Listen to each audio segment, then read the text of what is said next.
Good morning.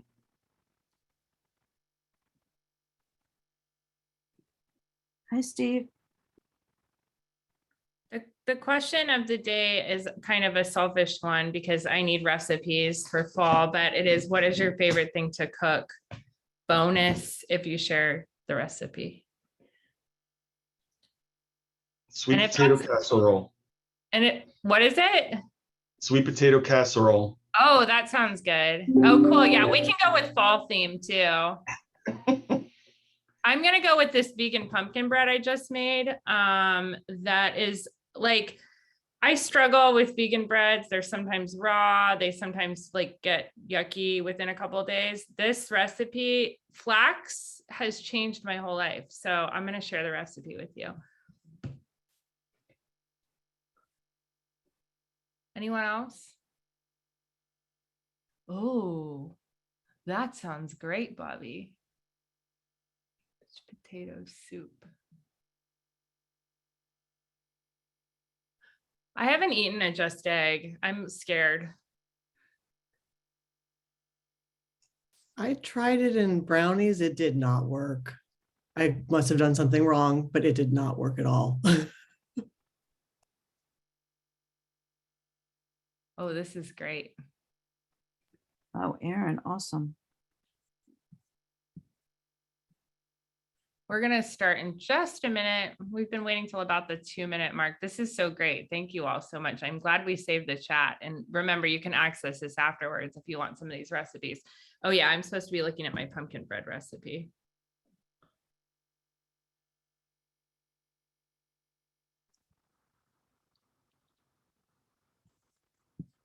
If you are just joining us,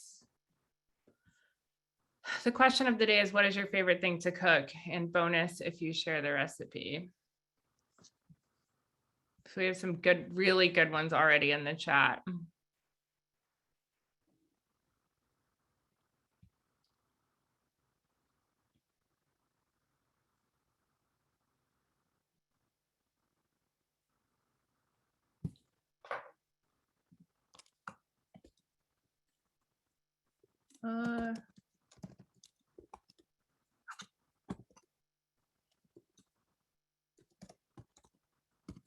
Okay. Okay, so here's my recipe. You will not regret making this, whether you're a vegetarian or not. It is amazing. Okay. Well, on to business. Moroccan orange cake. That sounds fabulous. Cake bars. I really like the cake bar idea because cake's always too much cake. Ooh, balsamic barley salad. Wow. Okay, cool. Welcome everybody to the Friday Animal Welfare Leadership Roundup call. This is month 20, Mary, is that right?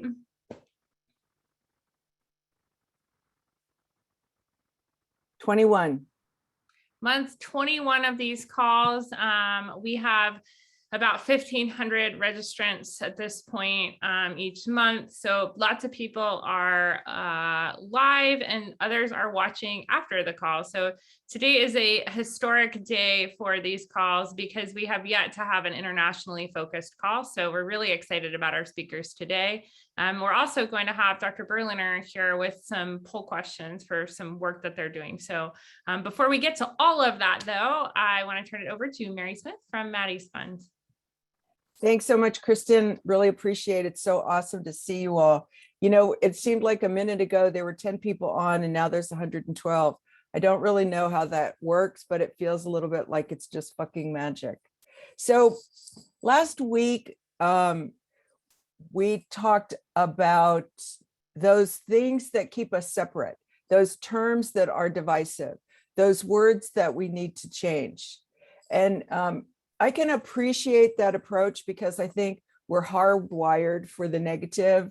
We look for, I mean, isn't it one of the outcomes of the Facebook papers is that we, you know, anger and hate triggers us more than anything and not necessarily in a good way.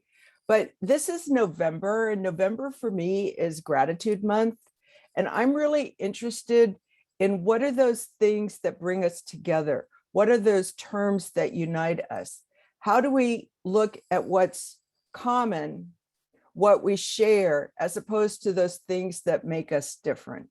Because I don't know about you, but as my friend Isabel always reminds me, I suffer from terminal uniqueness. And seriously, that only exists in my mind, in nothing else.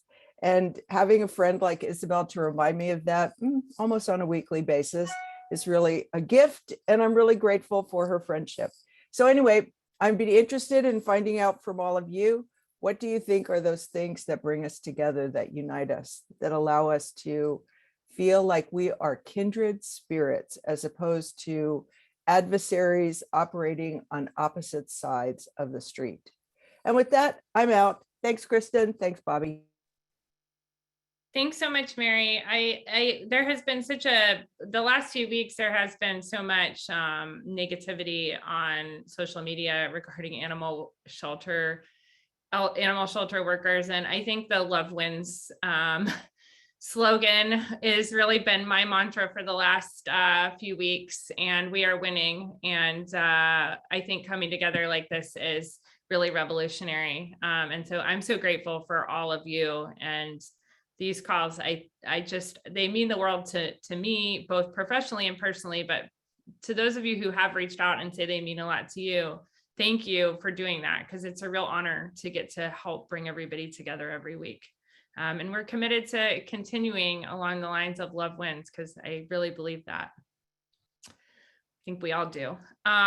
Okay, so we're going to turn over to, before we go to our national organization partners, we're going to turn to Dr. Berliner is here today with some information and questions that she wanted to ask this group. So Dr. Berliner, welcome. Hi, Kristen, thanks. And Dr. Bolzer is here as well. And I want to say that one of the best things about the pandemic for me has been working with Dr. Bolzer in multiple settings on some spay neuter projects and ASV work. So, so I'm grateful for her. We are here today to solicit some information from you. So if you reach way back to the beginning of the pandemic, when the initial guidelines, the CDC was recommending 14-day quarantine for people exposed to COVID. And based on that, several of the academic programs, the AVMA and the CDC, put out guidelines for animals, cats and dogs exposed to COVID, and then what we should do if they are coming into your shelter. And so those guidelines mirrored the human guidelines and named a 14-day quarantine. In the time since then, in December of 2020, the CDC adjusted some of their recommendations for people based on the availability of testing. And so those became shorter under certain circumstances. And then the other thing that happened is there's been a couple small studies on experimental inoculation of particularly cats with COVID, and then their shedding periods and that sort of thing. And so we are coming to you with 3 targeted questions, because we're really curious on whether those guidelines for animals should be revisited, and whether we should put some effort into really looking at things and thinking about rewriting them. It's come up in a couple different groups, and we circled back around to the fact that none of these things happen quickly. And so we want to recognize, is this a priority for your organization? Is it something we should really focus on, or should we keep focusing on other things? Jen, do you have anything to add to that? That's my background. No, you summed it up very nicely. Thank you. Okay. And so we have a series of 3 survey questions that Bobby was kind enough to put together for us. And we're really just looking for your answers to guide our action. So the first one is your shelter intaking animals that have been exposed to COVID-19 in their home? And if so, how often? So please choose from no, yes, but rarely, so only 1 to 6 animals per year, occasionally, approximately 1 animal per month, or regularly, more than 2 animals per month.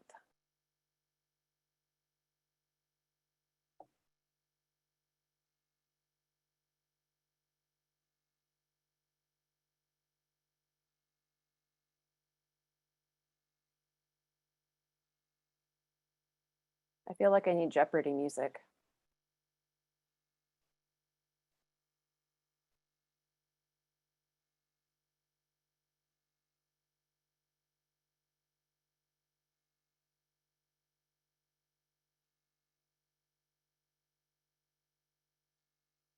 All right, so it looks like, and I'm assuming, Bobby, that we can get these later in some sort of screenshot format, or should I try to capture it right now?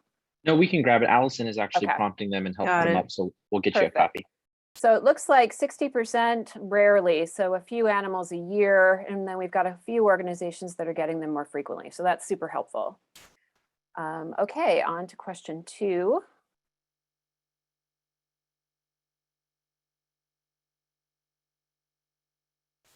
Quarantine. This is about quarantine. If you intake a COVID-19 exposed animal, does your shelter require a quarantine period for that animal? Yes or no?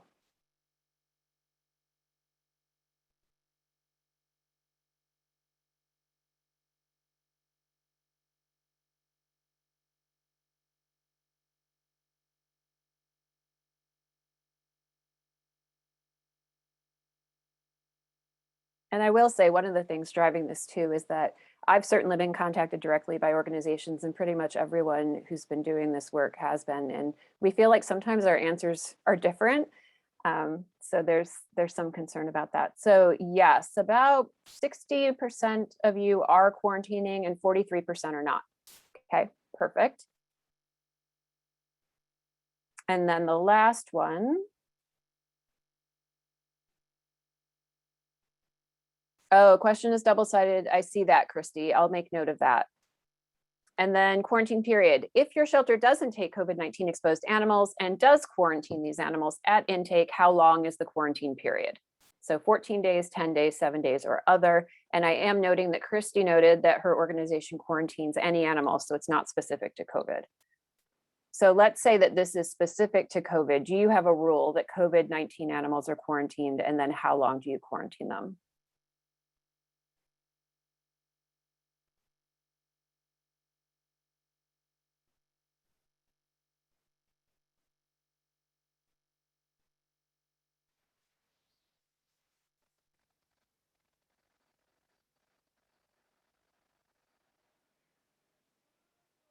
And it looks like the majority is at the 14 days, which is indeed what the guidelines have said. But some of you have shortened, and that's probably based on some of the same research we've been looking at. So perfect. This is super helpful. So we'll take this information back to our crew and see what our next steps are. Jen, did you want to add anything to that? No, thank you all. This was really helpful. Appreciate your time and supplying these answers. Thank you all. And we want to hear more about the research that you're doing as well. I remember the many conversations we had with various veterinarians about what quarantine periods should look like and whether we should be fostering COVID exposed animals. So,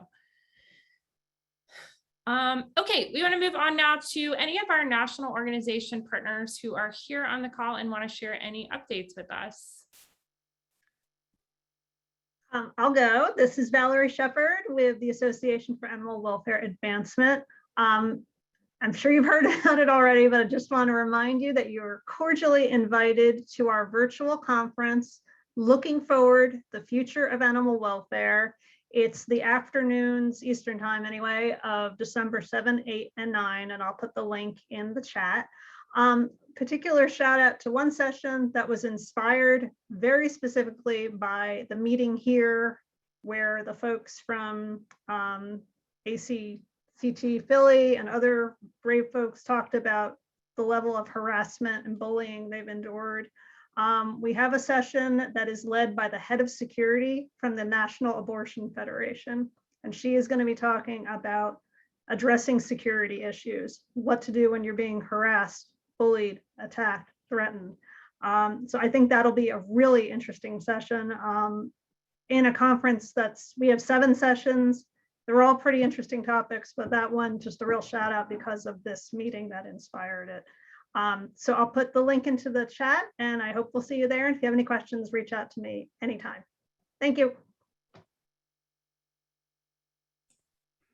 Hey guys, good morning. It's Bethany from Best Friends. Just a reminder that we are accepting proposals for speaking at our conference in July, which is going to be July 7th to the 9th in Raleigh. Speaker proposals are due November 19th, so just a couple of weeks left. We encourage everyone on this call to submit, but also please encourage your staff to submit as well. We love featuring first-time speakers, speakers from middle management and frontline positions. So spread the word. We'd love to see your proposal, and I will drop the link in the chat. Thanks. This is Jamie from the Haas Project. This week we rolled out our partner organization program. So we want to invite all of you to become new partner organizations. There's a an assessment that you'll fill out, and then you'll join our Sheltering Animals Count Coalition. That assessment is really to help drive the work that we are doing. So your feedback is really important so that we can give you the tools and the resources that you all need to really embrace human animal sports services. And I will drop the link to get started in the chat.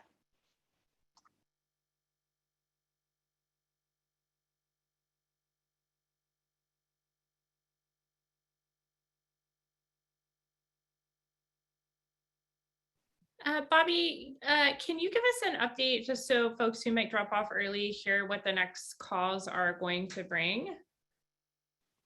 Yeah, so just to give you an idea of our upcoming holiday schedule, we are not going to have a meeting next week. We're going to be hearing from the DC cat count the following week after that. Then we're also going to take a break for the Thanksgiving holiday. So expect an email coming from me probably mid next week with the next 4 or 5 weeks. We definitely want to start getting ahead of the calendar for all of you because we know that y'all are getting really, really busy during the holidays. And our goal going next year is to have at least 3 or 4 weeks in advance for you so you can get your calendar booked out. Thanks, Kristen. Thanks so much, Bobby. And we have one mention today, a book called My Dog Always Eats First, Homeless People and Their Animals. This was written in 2013. I finally had the time to read it. It is such a valuable read. We were planning to bring the speaker, thanks to Brad Shear the author of this book, to the call. We somehow lost the email thread. So we're going to be circling back with her and hopefully getting her on the call in December. Wanted to give you an early heads up in case you haven't gotten this book. It's on Amazon, wherever books are sold. And it is such a great read. It just has so many lessons that I think not just for people experiencing homelessness with pets, but people just struggling who also have pets. So it's a super read. So we have just another minute. Any other last minute updates before we move on to our speakers? Hey, Kristen, can I go? This is Mike from CARE. So we are celebrating National Native American Heritage Month. It's the month of November, and we're going to be giving out cool information the whole month, and we're doing some Facebook Lives. Our first one is this Sunday at 7 o'clock Eastern time with Veronica from Oasiager Loved. If you haven't met Veronica, you're not going to want to miss this Facebook Live. Again, it's on Sunday at 7 p.m. Also, we have an amazing event happening November 23rd and the 24th at the Neighborhood Center in Camden, New Jersey. They do a food drive every year. They set up a pop-up like grocery store. They have personal shoppers. Each family, they see over 500 families in one day. Each family gets to walk around, pick everything they need for Thanksgiving, and everybody leaves with a turkey. If you would like to donate for that event, or if you know anybody that would like to donate for that event, I'll put the link in the bio. It's careawo.org/donate, but I'll put that in there. And then you just put Camden, and all donations will go to the Neighborhood Center. That's all I have. Thank you.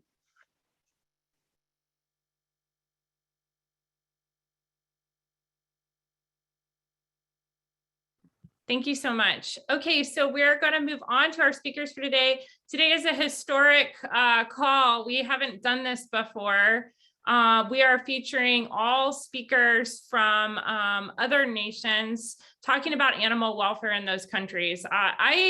We at Haas are lucky enough to have 2 Mars ambassadors. So these are folks who work for Mars who are spending 2 weeks working with us. And what they're helping us do is to create a communication strategy to get the Haas elements spread in Europe, which hasn't happened yet. And so we also work really closely with our first speaker on a number of Mars initiatives, but all of these folks have experience and knowledge about animal welfare in their countries. And so they're going to be talking about that today. So we're going to start with Celia. Celia, are you here? I am. Hi. So you've been Hi. attending these calls for a while, and I've been just dying to get you on to speak. So will you go ahead and tell us a little bit about who you are, what work you do, and what you're going to be talking about today? Sure. Also sharing a couple of slides, if that works, if I can get it up to, let me see, share.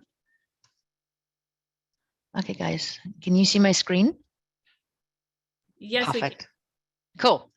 Very nice to meet you, and thank you so much for giving me the opportunity to talk here today. So quick of introduction. Let me see. Let me look at the time, 20 past.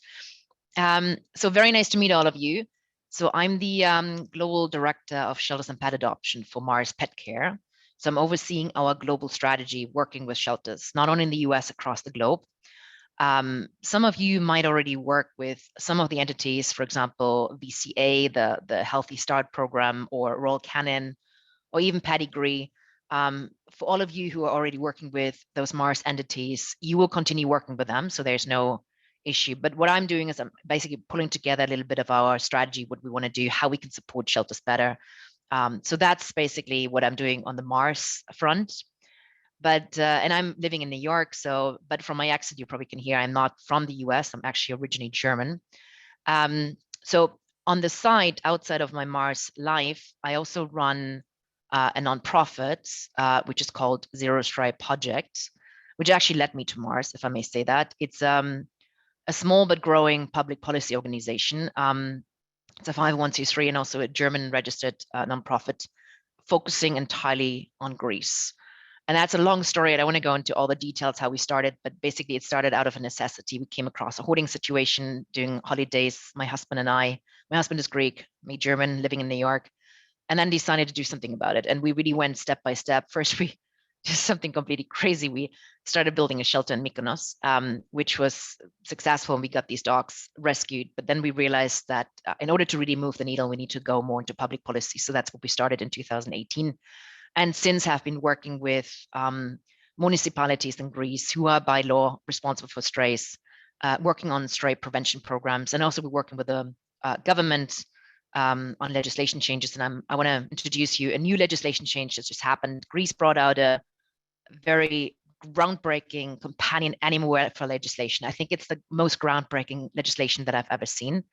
So I'm happy to present that to you. And then I'm also on the board and running on the side Zero Stray Academy, which is everything on focused on Greece, which is the first academy aimed at municipalities in Greece. There's 332 municipalities in Greece, and we're training them how to reduce the number of strays systematically. We have amazing speakers. We have 22 subject matter experts, from the chief economic advisor to the prime minister, over to the head of the mayor's union, which is called KEDA in Greece, over to senior police officers.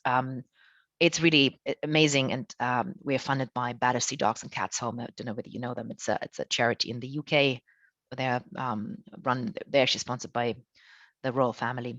So that's a little bit of. But today I'm not going to talk much about my nonprofits. What Kristen asked me to do, to give you a little bit of a background of Greece, what's happening in Greece, and so I hope this is helpful to you guys, just to give you a little bit of background.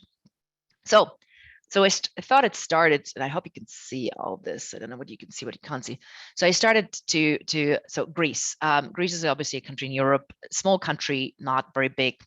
Greece is very picturesque. Probably most of you know Greece from holidays, picturesque beaches, the birthplace of democracy, the Acropolis, a lot of fisher boats, very picturesque. And also Greece has a lot of stray cats and dogs. So you see a lot of postcards with stray cats. There's a stray cat here in Mykonos. And then also this is, I don't know whether you can see my cursor, but this is like a very famous dog, Lukanikov.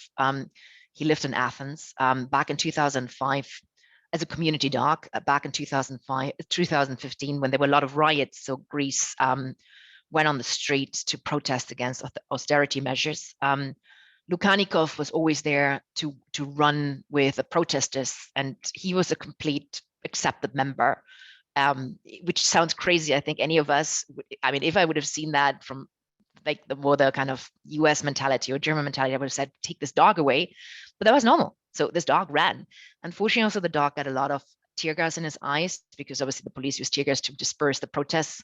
So Lukyanikov was loved and taken care of by most of the protests, even the police. But sadly, he also died very early because of the tear gas. But Greece is obviously very well known. So let's talk about data, because I think that's really important. So how does the landscape look like? I've pulled a couple of data that we have from internally and from other things. So let's start with how many people are in this country. It's a small country, right? So we have 11 million inhabitants in Greece. There are about 3 million owned pets, which is coming from a government survey. 2022, we will have another census. Actually, it's the first time that the government will actually ask who has a pet. So we will have more accurate figures. We have about, let's say, about 3 million pets on the street. There are slight differences. There are 2 to 5 million cats, stray cats estimated, which is obviously a big difference, and about 700 to 900,000 stray dogs in a country with 11 million people. So a lot of strays. Now, when you look into Greece, you don't really have that many feral dogs. You have feral cats, but you don't really have many feral dogs like in India, for example. You have 135,000 pets in shelters from what we know, and a whopping, and we as Mars, we carried out recently a couple of studies that we will soon announce. We also carried out a study in Greece, and which was really eye-opening because 54% of all pet owners said they acquired the pet from the street, because obviously there's so many pets. Now, we've carried out a Zero Stray project. We've carried a lot of research studies over the last, actually actual research through pet registries over the last couple of years. We know that about 60% of all owned dogs are not neutered.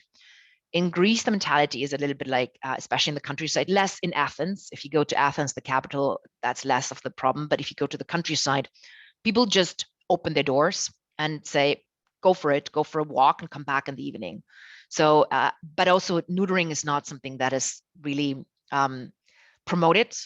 On the contrary, actually, if you speak to vets in Greece, there's a large majority of vets, especially the kind of older fashioned vets, who actually recommend to their clients for a female dog to first have a litter before even thinking about spaying. So with that in mind, neutering is still, we are very much behind in Greece. And then we also ran a study of all the people who actually said they had litters, if that was accidental or not. And 55% of these canine births for dogs were accidental. So that gives you a little bit of a picture. When you look into adoptions in Greece, so Kristen, you asked me what happens in adoptions, and I think it's very interesting because you have a similar situation as you have in the US, funny enough. You have a lot of southern countries, Greece, Bulgaria, Romania, who have an excess and overpopulation of strays, cats and dogs, even Italy, and who like to send them to Germany, to the UK, to the Netherlands, to Denmark, to Sweden. The Nordics are huge. They have a huge demand for dogs from the south. So again, this is something I've seen in the US a lot. Obviously, there are a lot of transports from the south to the north, and actually that happens as well in Europe. It's the same phenomenon. However, in Europe, the difference is that obviously with all these countries having, even though it's Europe and supposedly, well, UK is not Europe anymore, but supposedly it's border control, but many of the local animal welfare organizations or even the veterinary union are not a fan of that. Even though there's a huge demand in Germany, UK, and other Nordics for dogs actually from the south, but it's happening. And at the end of the day, I always believe if you have 3 million pets in Greece, you can't get 3 million pets out of Greece and into Germany. It just doesn't work. You really have to do something in the country to stop the overproduction of strays. And so when we look into shelters, and that's probably very interesting for you guys, I've actually picked 3 different shelters, which are actually very well run. You have, first of all, I don't know whether anybody knows Takis on the left-hand side. My cursor is not working. On the left-hand side, Takis, he has a huge internet popularity, a Greek who started about, I think, 10 years ago, a shelter. So the way he runs the shelters, he doesn't have concrete, he doesn't have anything. He has about 400 dogs in the shelter, a couple of goats, cats. He has the dogs free roaming.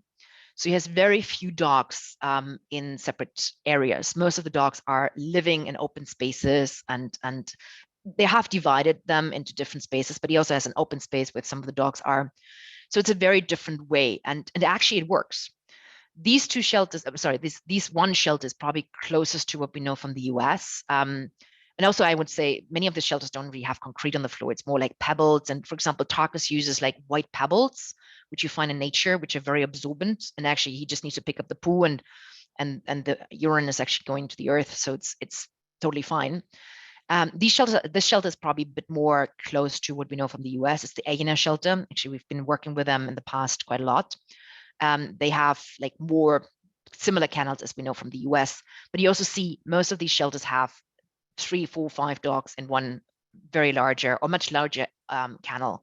And what they also do is then they open the kennel doors and then you can see the dogs roaming in the outside space. So basically what's happening is you have like a fenced area and then in between you have like different spaces. It does work. It's very interesting. It really does work. They have very few dogs that are kept in solitary confinement, and most of these dogs are walked. This is another shelter which is a little bit in between, but you also see she's actually feeding the dogs. It's not like separate feeding. They're all basically eating together, which is something that is very different to the US. Now, in Greece, there are about 250 to 300 animal welfare organizations that are certified. They have a lot of individual animal lovers who are picking up strays. You have 4 different overarching, they're called federations. So maybe to explain that, a federation means it's like an overarching angle of the different organizations. So they have, and federation has like anything between 3 and 30 organizations underneath, and they trying to run more policy, etc. Greece has 4 federations. In Germany, for example, there's only 1 federation, which makes more sense. In Greece, with a small country, you have 4 federations. Sadly, not every federation agrees with each other, so there's a lot of infighting going on, which doesn't really help animal welfare, in my opinion. But unfortunately, that's happening. But overall, most of these organizations are doing an amazing job. But as I said, very differently run. Now, what I thought it would be interesting to you, and I need to basically quickly show you if I can do that. If I can do that, how do I get out of here? I want to show you, because Kristen, you asked me about community dogs. So in Greece, there are a lot of community dogs, good or bad. We can discuss that in a second. But have you ever seen a community dog crossing a busy road? I don't know whether you've seen that, but I thought it might be worthwhile showing this. And I hope this video plays. So maybe you can.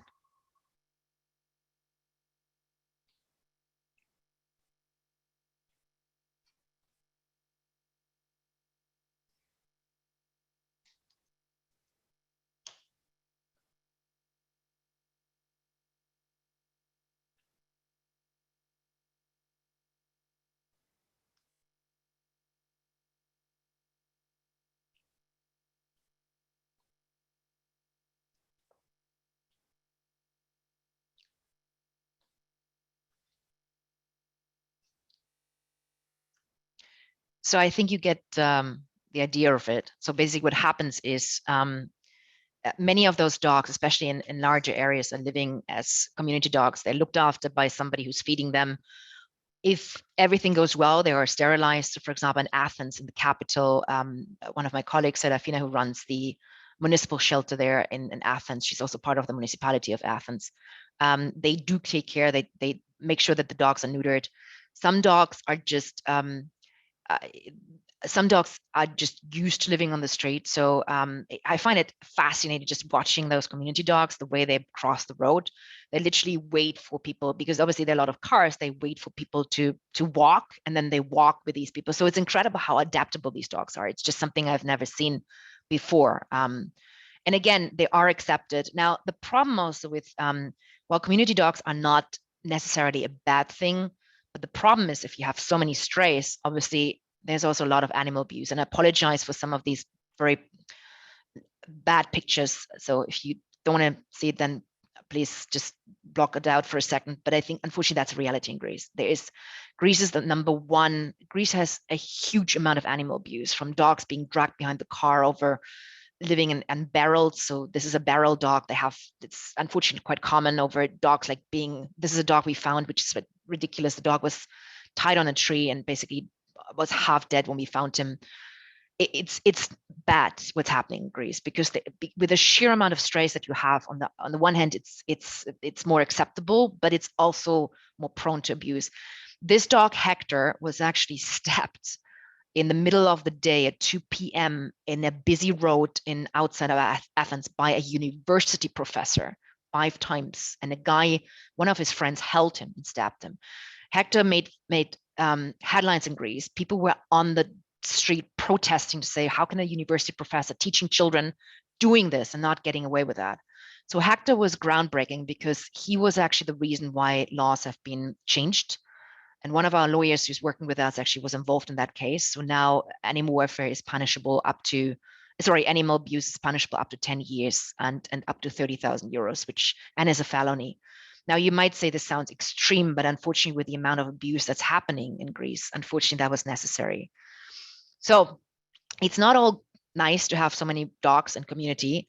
So I think the hard truth is, at least what we found in our nonprofit when we started working in Greece in 2015, and now how we evolved, every stray, at least in Greece, was once someone's pet or the puppy of someone's pet. And that is very clear. It's not like in India where you have like over generations and generations, a lot of pets on the street. You don't have that in Greece. Normally the dogs survive for 2 years and cats survive a little bit longer. And no shelter in the world will ever be big enough to accommodate every stray dog. And there will be simply not enough homes in the world, because if there's so much oversupply and not enough demand, and you can't bring every dog out from Greece to Germany or to the UK, you can't do that. And abandonment right now is very prone in Greece. And it happens a lot because dogs are anonymous, and that's the problem, that you can't speak. We have found that a lot of spay and neutering is actually happening in Greece already. But what we found is that the root cause is somewhere else. So even if you now have a magic wand and you neuter and spay every stray dog and every stray cat, but I talk more dogs on the street right now, which is great, they don't populate. But the root cause is still the owner. You still have a dog, even if you take a magic wand and you take all the 3 million pets away, if you don't stop the root cause, which is irresponsible pet ownership in Greece, you will not get to zero strays. So what we've done is a lot about prevention, and this is basically the model that we're working with, also with the governments. We're working very closely with the government, with the Prime Minister, and with different people on some of these models, and we focus a lot about prevention in my nonprofit. Greece is also a country where there's mandatory microchipping and registering. We work on that, making sure that's enforced. I will talk about DNA in a second, because it's incredible change. I'm not sure it would work in the US, but it definitely worked in Greece, and I think more countries will follow. Policing, we work a lot with the police to reinforce laws, because otherwise we can't do it. Education, going to schools. So this is basically the most where we actually shift, and where we also shifted a little bit the government to say we have to focus more here. And one example is we've worked in the last 4 years with a municipality in Aegina, and we've done lots of different programs, from microchipping and registering own dogs. First of all, we set up a pet registry for the municipality. So this is the mayor here. This is the director of public health. This is me. This is our team, Sophia, Theo, and I. So we work with them to set up a pet registry. We now have 75% of, we only did it for dogs right now. We haven't done it with cats yet. We have 78% of our own dogs microchipped and registered, which is really in the pet registry. So if a dog gets abandoned, you can actually trace it back to the owner and then fine it. Again, it's not like in the US. It sounds really bad when I always talk about fines, but it's really, we need to break the vicious circle and make sure that people are more responsible. On the other hand, we also said, okay, people who cannot afford microchipping, registering, or even neutering, we wanted to make sure that they can afford. So we went in with a lot of subsidies. We subsidized about 1,000 pets to get microchipped and registered and neutered as well, especially those owners who didn't want to do that. We work with the police, who now set up the first police force in Aegina to have 2 police officers going around the island and checking dogs.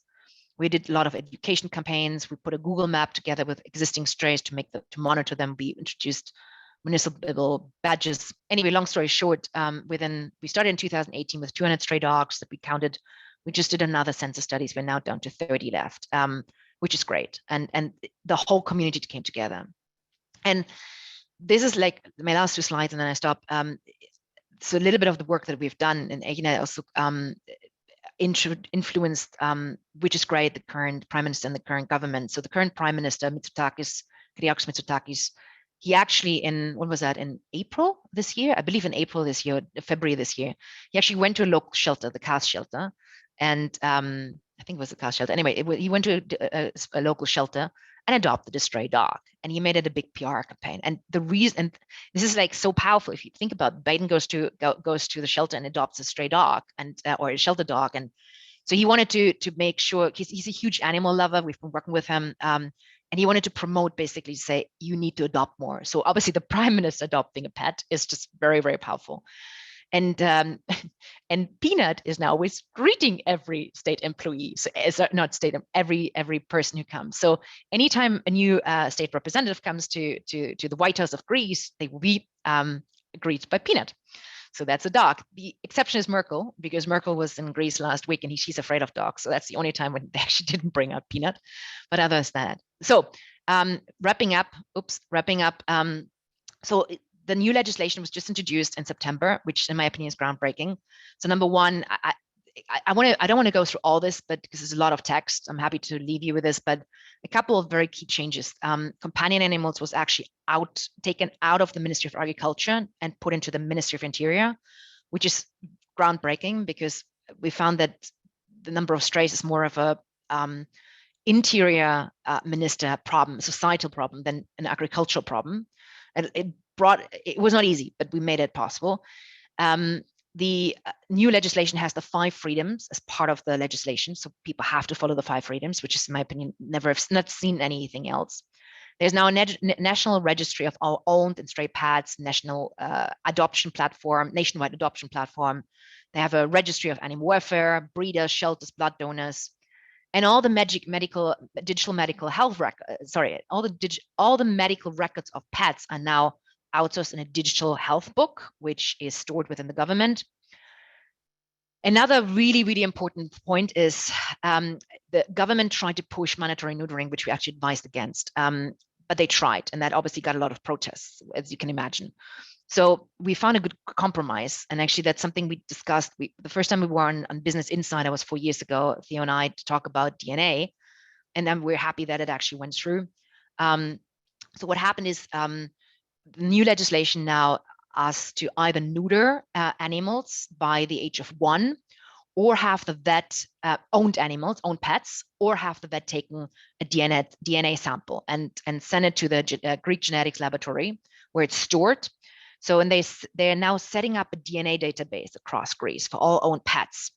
And this is really groundbreaking because as I said, what happens before is, or what's happening still now is, dogs are roaming, cats are roaming, unneutered dogs or cats produce offspring, and often they end up in the trash or end up on the street. So now with that new law, it's not, you can actually trace an abandoned puppy or an abandoned kitten back to the mother. We did a lot of work on this, and it's actually possible. To 99% accuracy is possible. We had a lot of discussions with the head of the genetics lab. And with that, you can also, if the pet is registered, because obviously mandatory microchipping and registering registering microchipping as neutering, you can then trace it back to the owner. So then fines are imposed, and then there are also new rules imposed on breeding. So for example, breeders cannot, owners who want to breed can still do that, but only 1 litter per pet. It needs to be registered. And then there are also new rules for breeders, and backyard breeders are much more scrutinized now, because we have, especially, you don't really have that, and I mean, you have that as well, but in Europe, you have an official breeder association, then you have an official amateur breeder association, and the amateur breeders don't have regulations. The breeders do, and we made the breeding guidelines have become much more tight, but the amateur breeders don't, and now there are more rules and restrictive rules. The sale of so pet adoption in Greece is actually, you can't really take a fee. That was always the case, but you can take fees for example, medical. If you have like a medical bill of 200 euros or something, you can put this forward to the new owner. Pet shop sales are sort of forbidden. It's Lucy's Law in the UK. Lucy's Law we tried to introduce in Greece, which is basically you can't exhibit anymore. There's a new thing of a digital 5-digit number to report animal abuse anonymously. That was always the problem, because in Greece, in order to report animal abuse, you had to go to the police, you had to hand in your ID card. And then, of course, if you have a neighbor that's very dangerous, you don't want to do it because you fear repercussions. So that's something that's been introduced. Animal torturers or people who are sentenced to torturing or abusing animals are now entered in a database, and that's actually, you can match it. So if you want to adopt a new pet and somebody has a criminal record, you can make sure that this person doesn't get a pet anymore. And then also because in Greece, municipalities are responsible by law to look after strays. Municipalities are now asked to provide more preventative programs, shipping, neutering. So this is part of the law now. And another really, really huge change, because veterinary care is so important to provide to low-income families. So the new legislation actually carves out budgets for low-income families to at least get basics, free shipping, free neutering services, and some other services. But this is a huge change, in my opinion, that's hopefully going to make a difference. So with is that federal funding that provides that? It's there's a big chunk that comes from EU money. So Livanios used to be the interior minister, the vice interior minister. He went to the EU and got some funding. If I remember correctly, actually, no, I don't want to say what the number is because I don't want to butcher the number, but it was EU funding that came to Greece. And it's federal money that is basically given to municipalities. So municipalities now get specific additional funding that they can use. And actually there's an executive order that's just been issued to provide this funding to municipalities. Wow. Okay, so we have just a little bit of time because I don't want to miss out on our other speakers, but we have one question from Stacy LeBaron. How are you building up spay-neuter capacity in Greece due to the new regulation? Portugal is facing challenges with spay-neuter regulation there for cats. Is there a shortage of spay-neuter capacity like we're seeing in the US? Yeah, there is. I mean, especially when you have vets in Greece who are not as skilled to run neutering and spay-neuter procedures, there is definitely a problem, and there needs to be some upscaling of veterinarians, which we're working on. Another question, is there an English version of the laws used in Greece? Unfortunately not yet. I wish there would be, because it would. I think there will be very soon, and once it's available, I'm happy to share. But at the moment, to my knowledge, is not. But I might be wrong. Okay, thank you so much, Celia. I think there may be others who have questions. Would you mind leaving your email in the chat if people want to reach out to you? And just a reminder, the goal of these calls isn't to advocate or recommend that we do these things. It's to expand our ideas about what is possible. So like the thing I wrote down was the Lucy's Law. I want to learn more about that, as well as the medical book. I forget what that's called, Celia, the digital medical book file. Yeah. Greece has a digital transformation office. So basically they will now put all the medical records online. Right now, vets basically have a book that they fill in, and they don't even have a CRM system. So all the medical records will be now put online and be part of the digital transformation office. Which just seems like totally incredible if we could ever pull something like that off so that we could have more consistent histories on pets. It's really cool. Okay, great. So we're going to move on to our next speaker. Ilaria, are you here? Yeah, I am. Can you see my screen? Okay, so Mihaela, I'm guessing we're going to probably end with Ilaria today and hopefully and definitely probably bump you to the next call, because I don't want to shortchange either of you. So tell us who you are, what you do, and tell us about animal welfare. Sure. So first of all, thank you so much for inviting us to this call today. We are extremely delighted to be working with American Pets Alive on this nice project, and we are super happy to be presenting today and maybe next week on the animal welfare in our country. So we will start off with Italy. Just a few words about myself. So my name is Ilaria. I'm a veterinary surgeon by training. I'm from Florence in Italy, and I work in regulatory affairs for Royal Canin, which is one of the Mars brands. So I'm in charge, I'm responsible for pet nutrition labeling, legislation, liaising with trade associations and also government representatives and veterinarians in general. So we'll start off with just a quick slide regarding Italy. Italy is a country in the south of Europe. The population is about 60 million, And we have around 80 million owned dogs and 8 million owned dogs and 8 million owned cats. And Italy is mostly famous for tourists. This is the city where I'm from, and also for art. So this is a very famous painting that is in one of the Florence museums. Also for fashion, and last but not least, also for food. So I was hearing lots of nice recipes from you guys, and I must admit that I'm Italian, but I don't know how to cook. I cannot cook and I don't drink wine. So I'm a bit a strange Italian, we can say. Okay, so moving on to the animal welfare, I just wanted to give you some context. The first law on prevention of stray dogs was published in 1991 and basically introduced lots of rules regarding stray animals that we will see in a second. Abandonment is a crime and can get punished with arrest up until 1 year or a fine up until 10,000 euros. We can say that we have quite a different situation between the north of Italy and the south of Italy. So the north is the more industrialized part of the country where lots of, let's say, factories, lots of business, and it's very European part of the country. So there is also more animal welfare education and less stray dogs and cats. While in the south, the education is definitely more limited. There are more rural areas and there are, of course, more stray pets as well. And I just wanted to add here on this slide, this picture that you have at the top. This is a dog boutique in Milan, the city where I live. So what you can find in these kind of shops is dresses, leash with diamonds, and also wedding dresses and all these kind of things.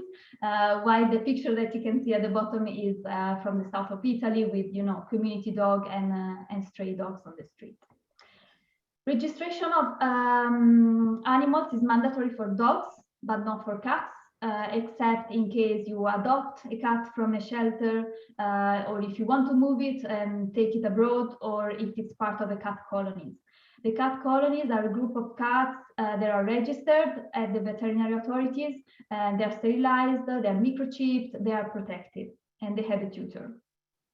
And then I've just pointed here the two main animal welfare associations that we have. One is called EMPA and one is called LAB. And at the end of the slide, I've put some links that you can access to get more information.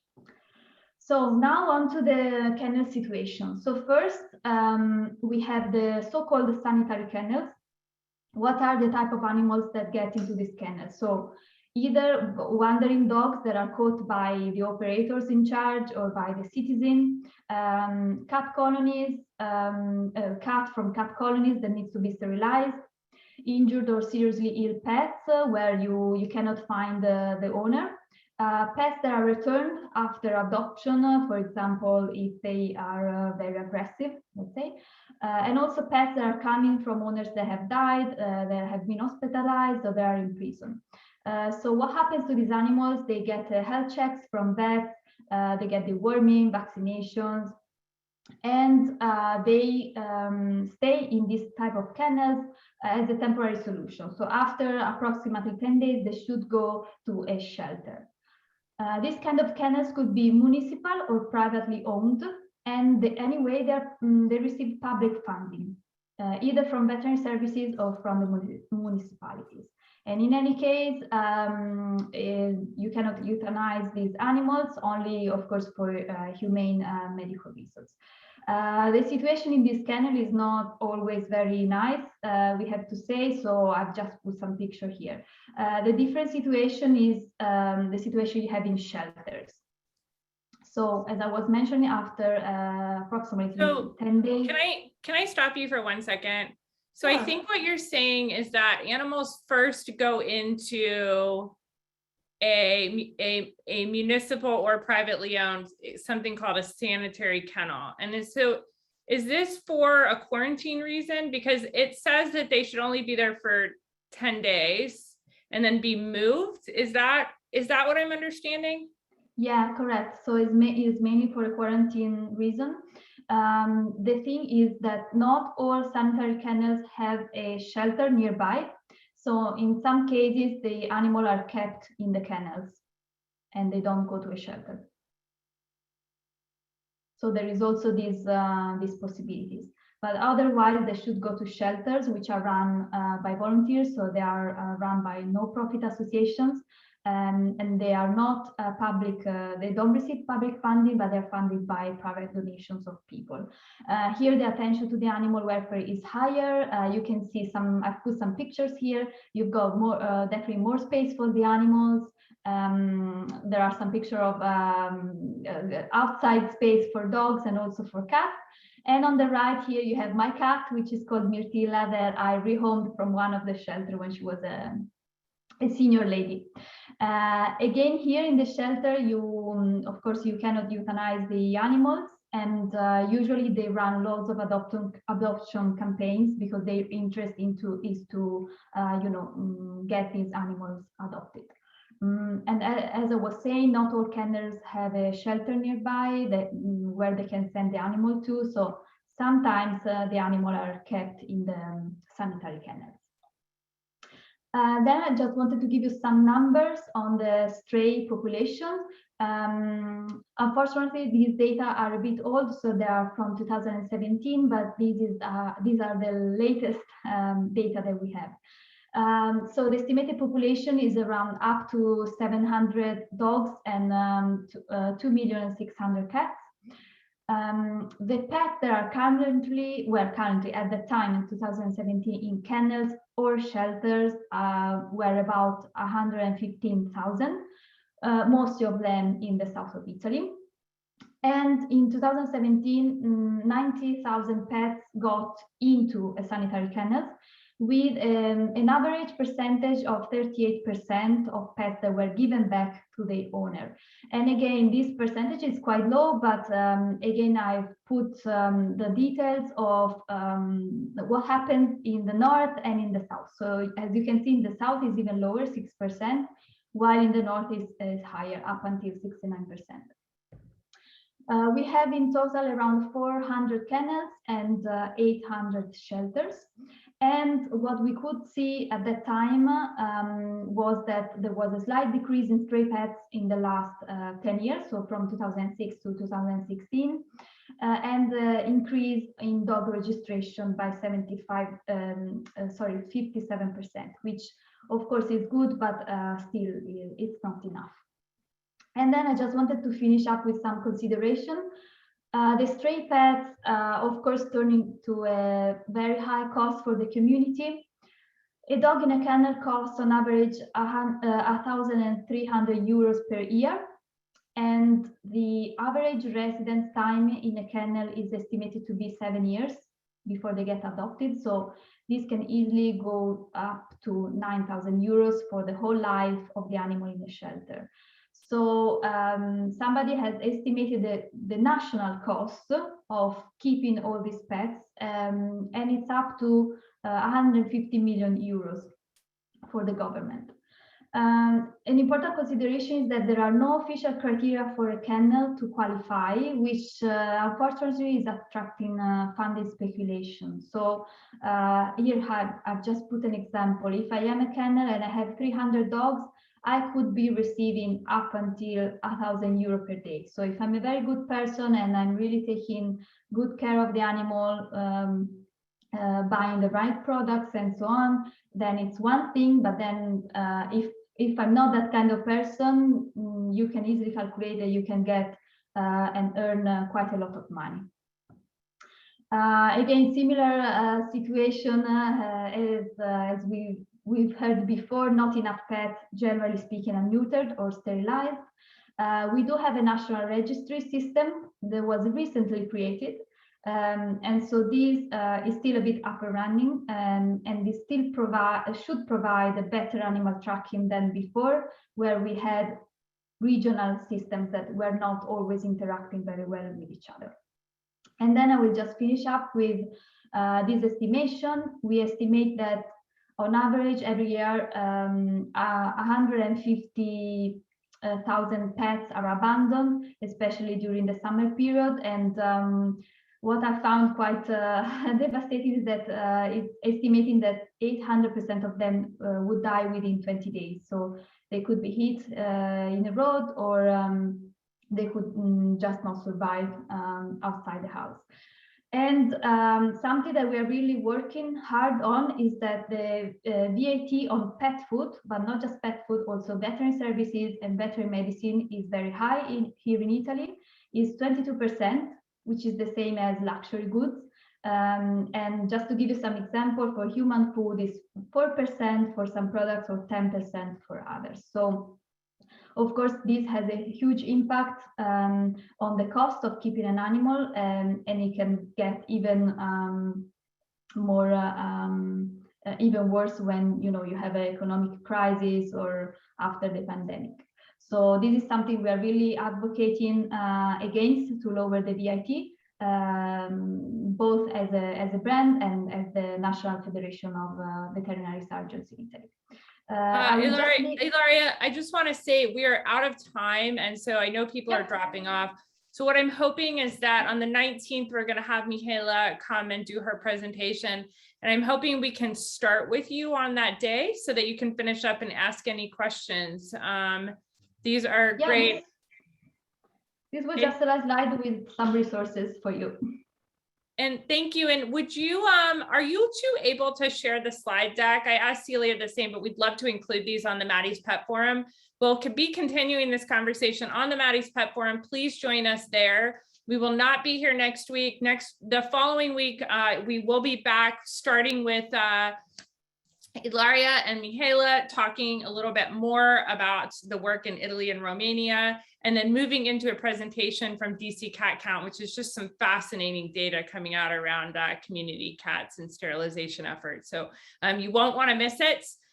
Please see us back here in 2 weeks. We hope you have a wonderful Veterans Day. It's next Thursday, so I know a lot of folks are taking off the weekend. And to our speakers today, thank you so much. It was really fascinating, and we look forward to continuing the conversation about animal welfare in the places that you live.